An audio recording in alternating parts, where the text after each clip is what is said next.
Credit WWE.comAs Hell in a Cell approaches. SmackDown Live continues to build its top rivalries and overall card for the October 8 pay-per-view. The brand did a far better job in doing so than it has of late, and the result was more definitive winners and losers from the September 26 broadcast.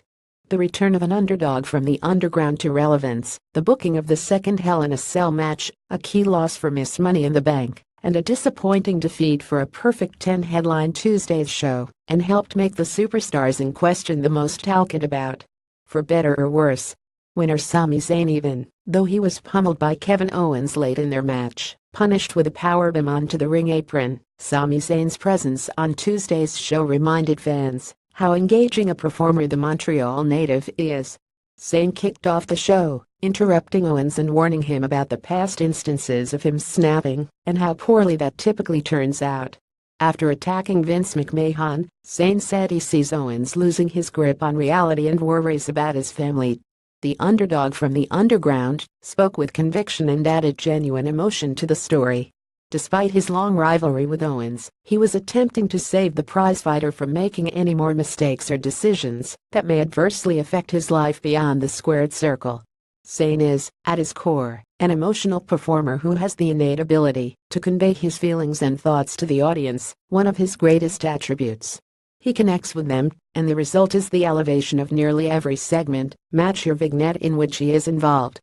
Whether the opening segment or the match with Owens is followed up on in the coming weeks, or even at Hell in a Cell remains to be seen, but Tuesday night, Zayn reminded the audience of his strengths after weeks of watching from the sidelines without anything remotely worthwhile to do. Loser Tye Dillinger. A week ago, it appeared as if Tye Dillinger was en route to Hell in a Cell and a big triple threat match for the United States Championship against AJ Styles and Baron Corbin. Tuesday night, Dillinger lost via countout to the Lone Wolf, then he was seemingly dismissed from the program.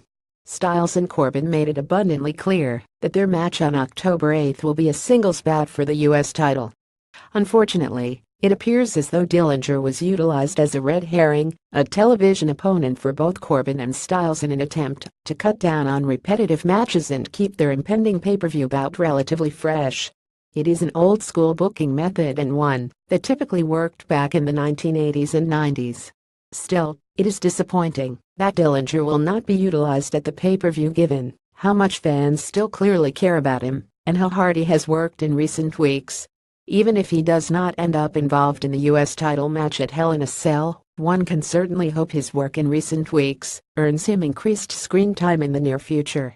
Winners The New Day and the Usos, the top two tag teams on SmackDown Live, will compete on October 8 in one of the highest-profile matches on the pay-per-view card, thanks to an announcement made during Tuesday's show.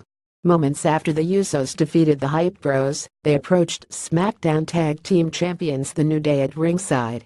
After a short back-and-forth, Xavier Woods laid down the challenge, suggesting the teams and their rivalry inside Hell in a Cell. The Usos accepted, and the result is the first tag team Hell in a Cell match since Generation X battled Cody Rhodes and Ted DiBiase in 2009.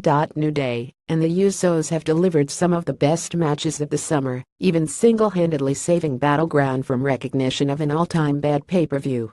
Now, the competitors will see their hard work and dedication to tag team wrestling pay off in the form of a legitimate main event-worthy match. While SmackDown will value Shinsuke Nakamura vs. Jinder Mahal and Kevin Owens vs. Shane McMahon more, do not be surprised in the least if the teams steal the show and deliver a legitimate match of the year candidate in the process. Loser Carmella Miss Money in the Bank may possess the briefcase that will one day earn her the SmackDown Women's Championship, but continued losses until that moment happens will do her no favors. Yes, her character is such that she cannot hang with the more established wrestlers on the roster, and that the only way she will win that title is to capitalize on a beaten opponent and cash in her title.